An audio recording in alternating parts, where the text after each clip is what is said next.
Oh, wait, hold on. Chris, hold on. Holy fuck. I'm gonna just throw up.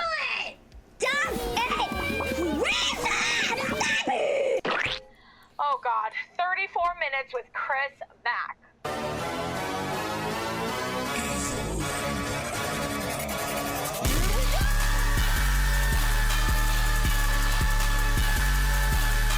Chris, are you ever home? You're muted. You are. I'm not even fucking with you. You're muted. A few moments later. Hello? I hear you. Oh, I'm going to, because you asked the Poop Coven a bunch of questions for in self-care, I think, right? Yeah. Okay. So because I want to know what they want to have resources made. Yes. So I feel like this was a big one that I wanted to talk to you about, because I actually think this would, there's a lot of, you guys made so many good suggestions in here. So okay, so the first one is coping skills and how to maintain healthy mental health practices. Let's start with that one, because there's a ton of options you guys wanted to talk about. Okay, what about it? So what would you say is a good coping skill to deal with mental health whether, let's say it's just a regular day-to-day, or you're having some, let's just say, anxiety or depression? Like, what would be a healthy coping skill? A healthy coping skill is actually recognizing it's happening, number one. That's really good. Recognizing that you're in that frame of mind, and it takes a while to figure that out. Yeah.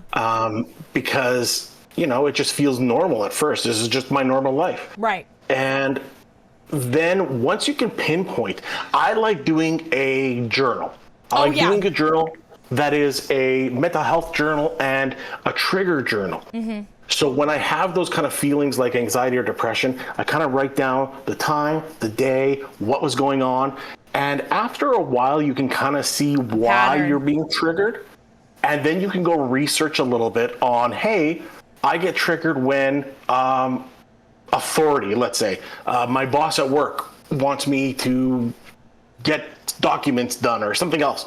And you can really, if you track your emotions and track your feeling of anxiety or depression and such, you can really start to really hone in, and then you can go see a doctor if needed and say, hey, here's my journal. Here's when these things have happened to me. What do you think I should do?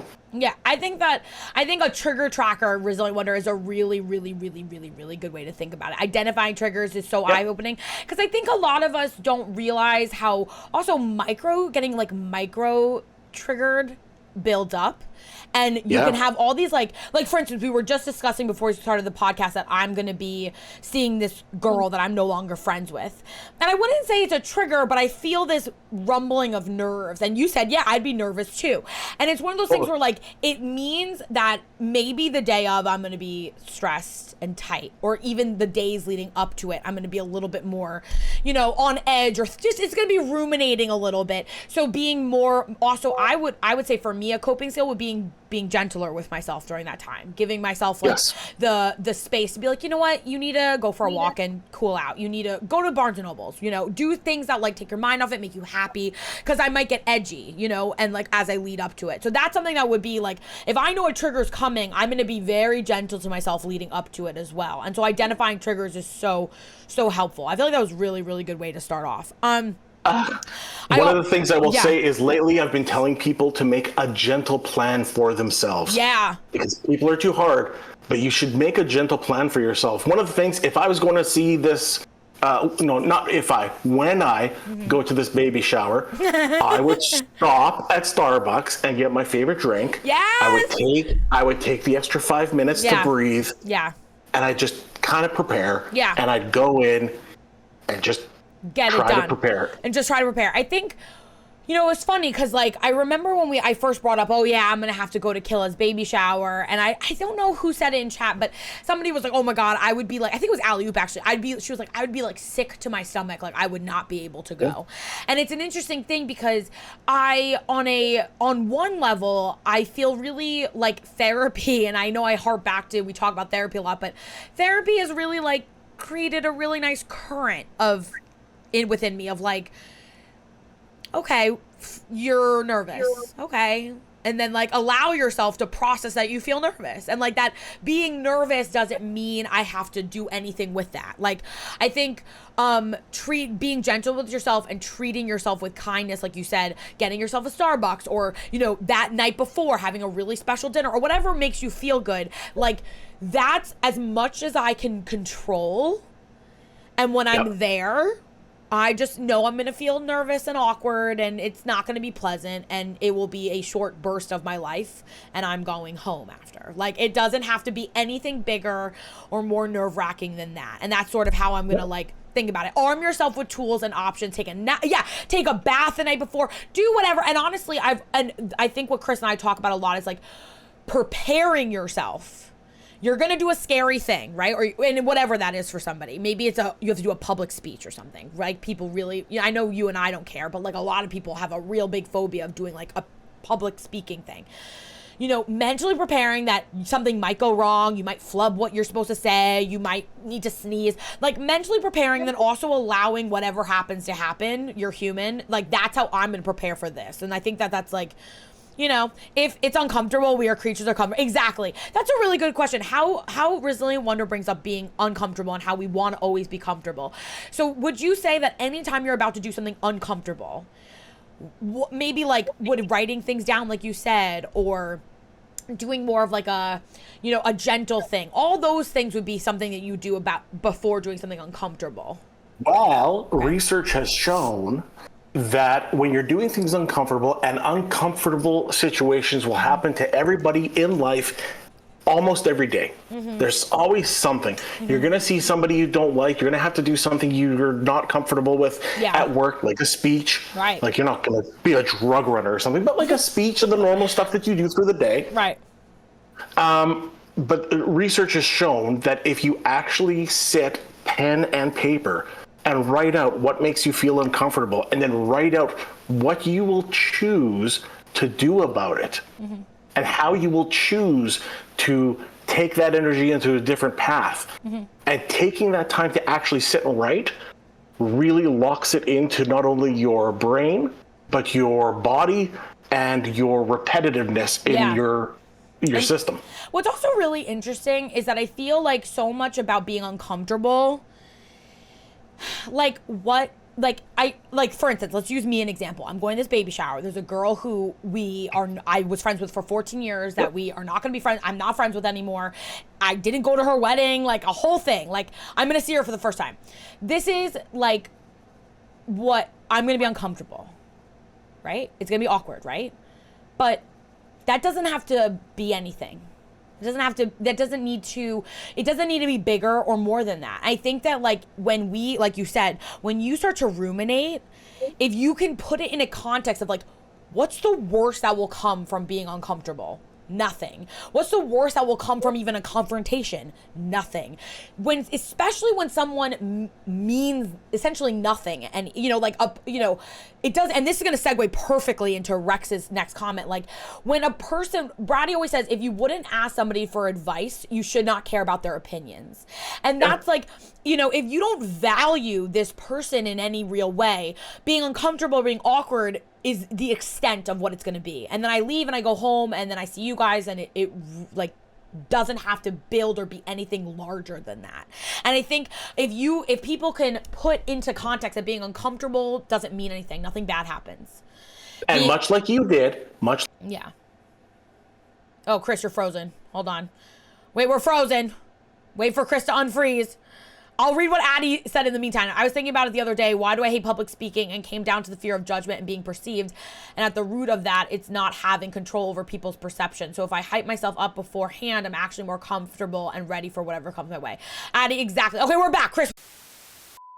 Addie wrote, I'm going to read what Addie wrote and what Rex wrote because they both correlate. So I'll read it one more time, then we'll talk about it fresh from the beginning.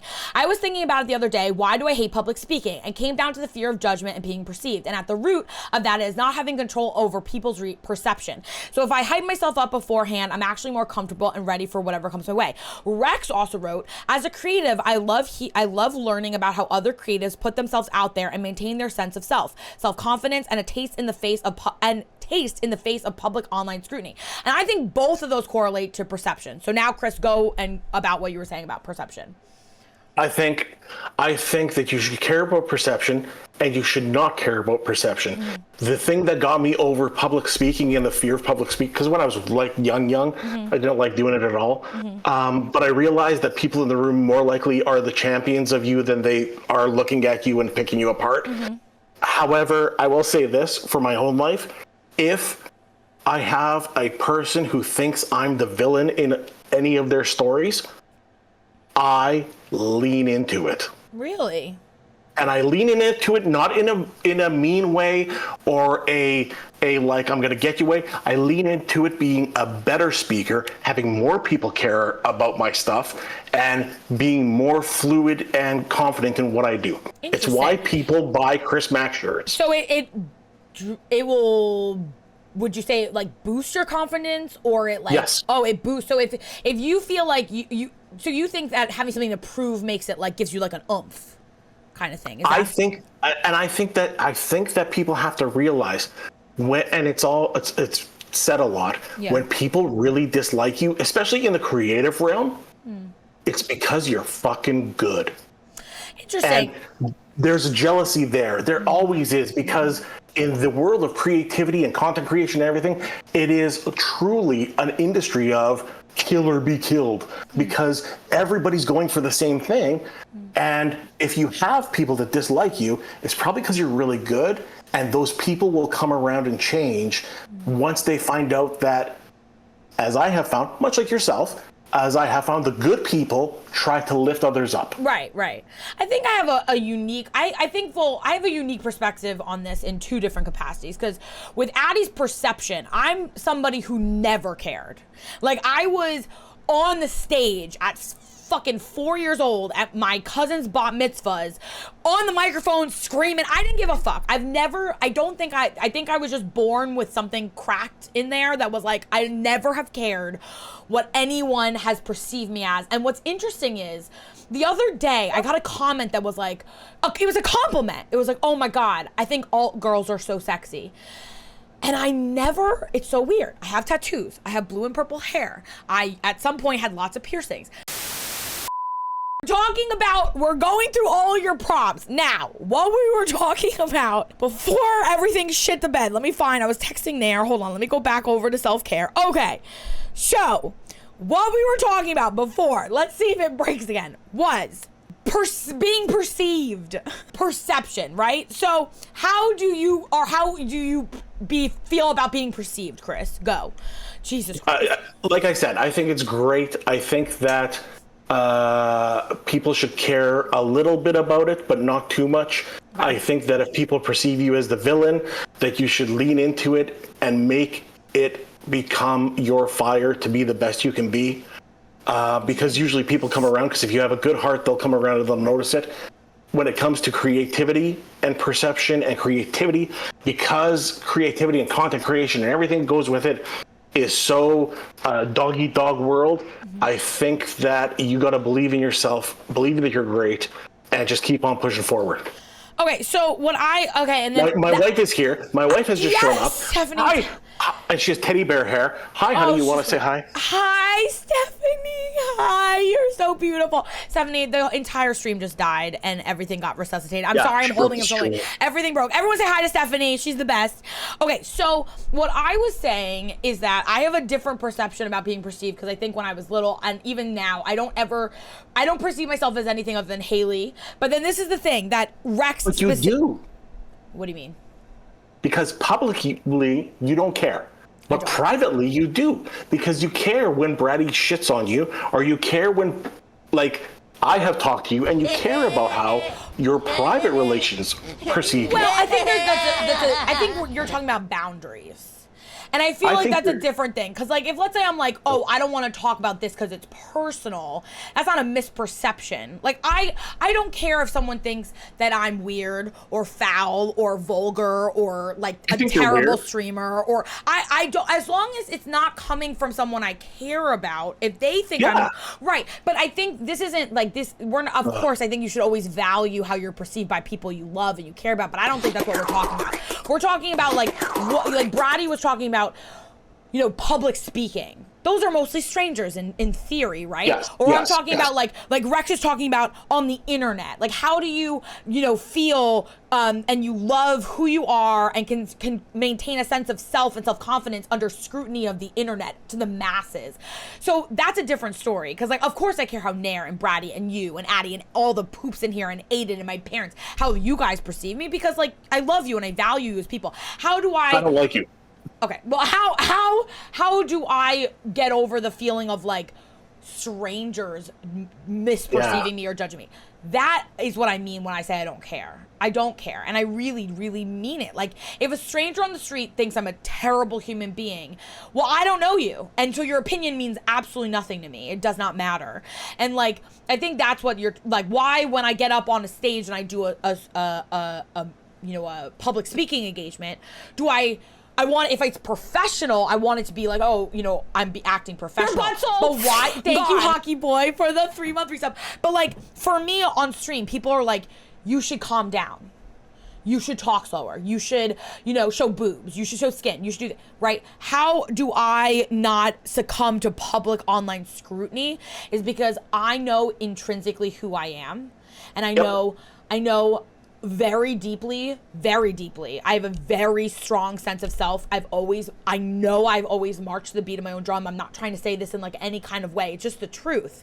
And I think if you have a very strong sense of self, then you won't fall under the public scrutiny or people telling you to do this or do that or do this, because you know who you are. And Here's the question. Yeah. How does one come to that assessment of oneself, and how do you because I actually have a story about that. Okay. Currently, I have a family member who just can't stand me, like hates me. And he's younger than me. And I have no qualms with it. I'm like, yeah, that's fine. I don't see him all the time. I don't talk to him. He's basically like a stranger. And but how does one come to the confidence within themselves to be like, this is me, and I know that I am worthy and happy, and I can deal with it. So how did you come about it? Well, because the internet did crush you at one time. no, I mean, I don't know if I don't, again, like, I feel like when I was a younger streamer and the community was different. Yeah. I don't know if I would call it crushing. I was being bullied a lot, and I was getting frustrated that I didn't feel safe in my own space. So I feel like that's a different situation. My boundaries weren't established, and I think that's, again, a different feeling of being perceived, because, like, I think establishing boundaries is very healthy and important for a multitude of things. But why don't I care? What made me have an intrinsic sense of self? And I think that, I hate to blame it on the parents, but I really do actually think my parents really encouraged me to be weird and be myself. And my mom and dad, and I think my mom and dad literally truly believe that I set the sun, that I, like, sun shoots out of my asshole. Like they moved a block of fucking way from me. My mom literally thinks that I am sun incarnate. And I think it's just the truth. When I'm weird, they think I'm hilarious. When I'm, being silly, they think it's, great. And I think that they never made me feel shame for any facet of who I was. If I was highly emotional, I wasn't like, stop. They never told me, stop crying. They never told me, you're overly excited, calm down. They never did that to me. They never made me feel shame. So I learned that not only, like, me being excited and jumping up and down and being like a childlike wonder is a good quality, they made me feel like it was the best quality. So I never question it. So I never questioned being myself. They never, and I think, I know it's like the egg or the chicken, right? Because we don't want to always blame the parents. But the truth is that I think The egg or the chicken? You know what I mean? The chicken or the egg? Chicken or the egg. Shut the fuck up. You know what I mean? What came first, bitch? But the thing is that, like, my parents. Oh my God, you're such a monster. No, actually, maybe not. I don't know. Oh my God, we already talked about it. But I think my parents never I think intrinsically I was always going to be weird. I came out of the womb fucking a wild animal, and my parents never tried to tame me. And I genuinely think the combination of being a wild child and then my parents just letting me be that way allowed me to never feel doubt of who I am. If I wanted my hair blue, I could do it. If I wanted to wear crazy makeup, crazy clothes, if I wanted to do whatever I wanted to my room, they let me have complete autonomy on my uniqueness. And now I will always march to the beat of my own drum. And also, look at you now, vagina, fingers, and all. That's all your fucking fault. But I'll also say though, Chris, the downside I will say is that I do feel like this is the one downside. My parents made me feel like I knew who I was. And the one downside is I have grown up not in liking being copied. That's a real pet peeve of mine. And I wonder if other people in here who are very like kind of creative and weird and like, again, that march to beat your own drum feeling, if you also don't like being copied. Because that's been my biggest thing about streaming, is that I don't like being copied. And it happens a lot, and I just let it go because it means nothing. It doesn't matter. But it is one of those things that is probably the only thing about streaming that can still get under my skin, is if I see other people copying. It does bother me, but I just let it go. You're muted! I swear to God, if we have more tech issues, I'm gonna fucking flip the... Yeah, you were muted, bitch. Did you hear what I said? What do you think about that? I think you're correct, and I think that in the realm of chat right now and the people right now... Yeah. I don't know what's going on today. We're cursed. Nair has to do a sage on the beep boop. It's insane. I don't know. I pissed off some beep boop god. I'm gonna have to fucking sage my house. Okay, keep going. I think though that everybody that is here that is thinking about how can I be like that? How can I be more outgoing or be the reason that you should not care about being perceived is by surrounding yourself with people that'll celebrate you. And I think that we do that in the Covenant. Absolutely. And I think that that's why you and I are zany and weird and eclectic and whatever, is because our parents celebrated in that same way you're saying, like your individuality, being yourself. I think it really does stem from a place of like, I don't want to say confidence, but in like genuinely unabashedly being yourself. And I think that there, the thing is like my, sorry, I just threw up in my mouth. Great, that's the thanks. That's how I am with women. Let me just keep going. I just threw up.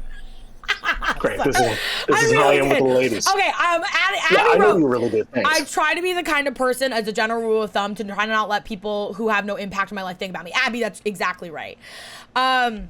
It's so silly that people say that about you. Not everyone is that secure and confident in themselves. It can be hard to get there if you aren't just born that way. How do you feel about that? Do you feel like you have to be born that way, or do you think it can be also learned?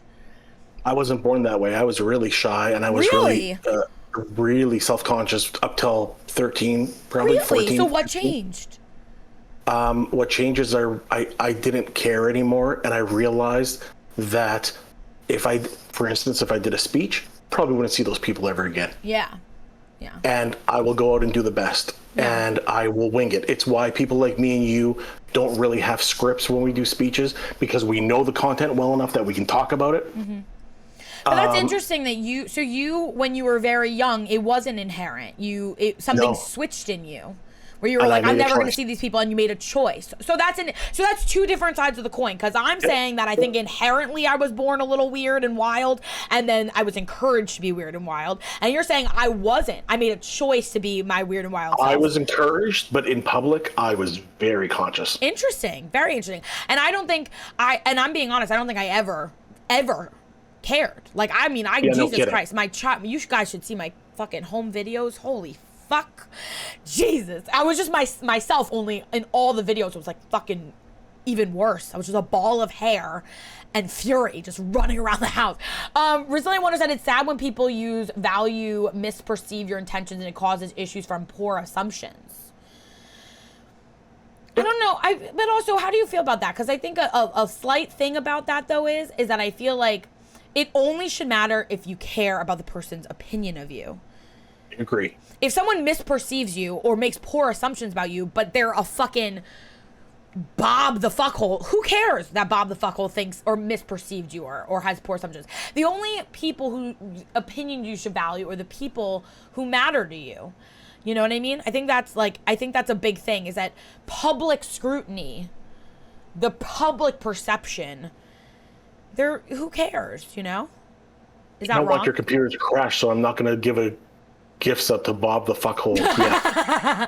Vividly, Jules. But I agree with you. Anyone who wants to be a smaller version of yourself is simply insecure with how fully they can live life and wants to live in the constraints of societal norms. That's an interesting thing. I mean, like, again, do you have any weigh in about societal norms? Because, like, again, I just don't.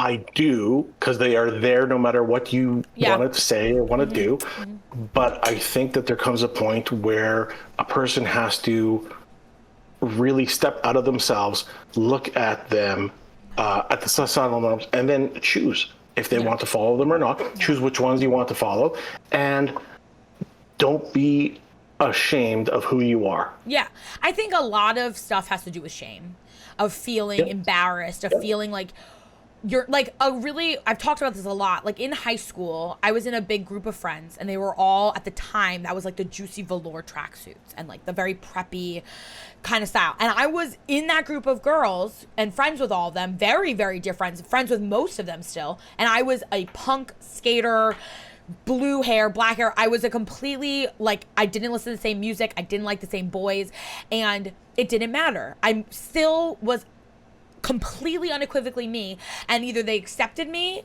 stylistically. Exactly. So I agree with you. You can choose what societal norms, and then also you can choose the people who accept and love you no matter what you look like, dress like, listen to, whatever.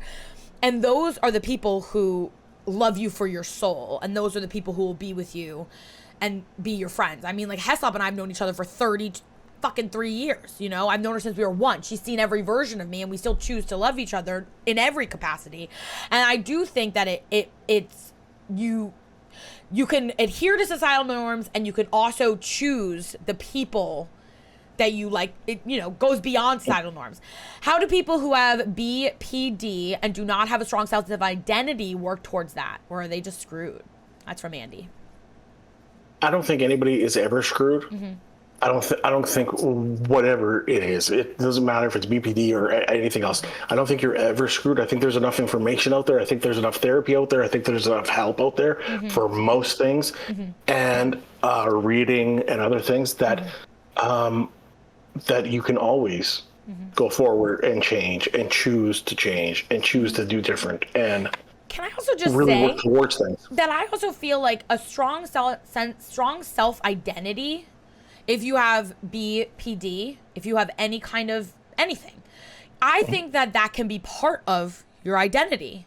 And I think that, like, intrinsically knowing who you are and knowing your strengths, your weaknesses, knowing what you like, what you don't like, knowing what your triggers are, I think that all goes towards having a strong sense of self. I feel like all of these things create your self-identity. So it's not that, like, oh, it creates confusion. Let that be, in my opinion, like, let that be an aspect of your identity, right? And that is, I've said that about everything. Yeah. I said that about people with their jobs. I say that about people with mental health issues. I say that about people with, being different. If you're going to be different, be a champion for your community. Yeah. Yes. And Carly wrote, I'm getting better, but I read way too much into how people around me perceive me. I care a little less now, but not always. I think it's something that you can learn. I think Brady has said it a lot. Like, as you get older, you give less fucks, right? You slowly stop caring so much about being in the inn and dressing the right way and doing all that. And I think that it's a weird thing that society has done to all of us in one way or the other, because we all are just here on a rock doing the things, and we should just do everything that makes us happy. And the reality is if somebody in your life's not making you happy, if dressing a certain way doesn't make you happy, then you shouldn't do it. You should do whatever makes you happy without doing anything illegal or terrible or something like that. Exactly. Addie wrote, I'm the direct opposite. Wait, Addie, about what? My parents were not like that at all. Darius, I think a lot of it has to come from do you agree with that? Does a lot of it have to come from parents? Do you think some of this self-perception? I think it starts there. I think it starts there. And I think if you have a healthy, like we did, right, where they were pushing you towards doing what you need for your own self, I think it starts there. But I think it also can go down the road if parents aren't there. I think it could be friends and your chosen family. Yes. and it can be others. Because I realize that it doesn't always start with parents. Yeah. Sometimes it does, but sometimes it doesn't, but you can find it along the way. I think that's a really good point. And I think Andy says, what? Never told to stop crying? Does that even happen to someone? Everyone. Well, Andy, I mean, if I was throwing a tantrum or something, that's a different. But let's say I was in a young adult. I'm not talking about when I'm like 3 and I'm crying because I wanted more French fries or something. But like, my parents never shamed me for crying. Like, if I was crying because I was having big feelings, they would talk to me about it. Like, I wasn't, and I'm talking about any so strong emotion. If I was, I used to be so, I mean, I'm still so excited, right? You guys see, I get so excited about stuff. When, for instance, when I got Lola, my first car, I was jumping up and down. I was like jumping up and down. I was squealing. I was like shaking. And my dad and mom are like laughing. They're getting such a kick. And the woman who was standing next to Lola in my car, she goes, I have never seen someone so excited. And I was like, I couldn't believe it. Because in my mind, I'm like, isn't everyone this excited to get a car? And like in that moment, my parents, my dad, I'll never forget, he's like throwing his hands back. He's so elated. You know, he's so happy that I'm so happy. If I had a moment like that where I'm elated, jumping up and down, I'm, doing a little dance, I'm like squealing, I'm like, I'm so excited, I'm about to get a car. If I had parents who were like, calm down, and they did that my whole life, I don't know if I'd be who I was. But I had parents who watched that and were like, that was all they ever wanted, was for me to just be I used to say, my butt is tight. That's what I used to say. I feel, oh God. When I was little, that's what I used to say. I didn't know what the word clench meant, but I used to say, oh my God, my tushy's tight. Ask my mom at like 4, I said that. Because I was so excited. That thing that brings up a good point. Yeah. I think that is something that everybody should realize. Yeah. Allow yourself to be in Happy. wonderment. Yes, thank you. I agree. This universe is so weird and so wild, and find the humor in everything. Yeah. Like today, found humor disaster. today. Yeah. Like it's just so true. We lose that sense of wonderment, which then you lose that sense of excitement, and then you lose that sense of happiness. Yes. And for me, it's like such a huge part of who I am. Like, I can't even imagine. Carly wrote, you also have a strong sense of self. Not everyone can. Not all of that can be taught. That's true. I agree. And that's why you should open yourself up to wonderment more and for happiness more.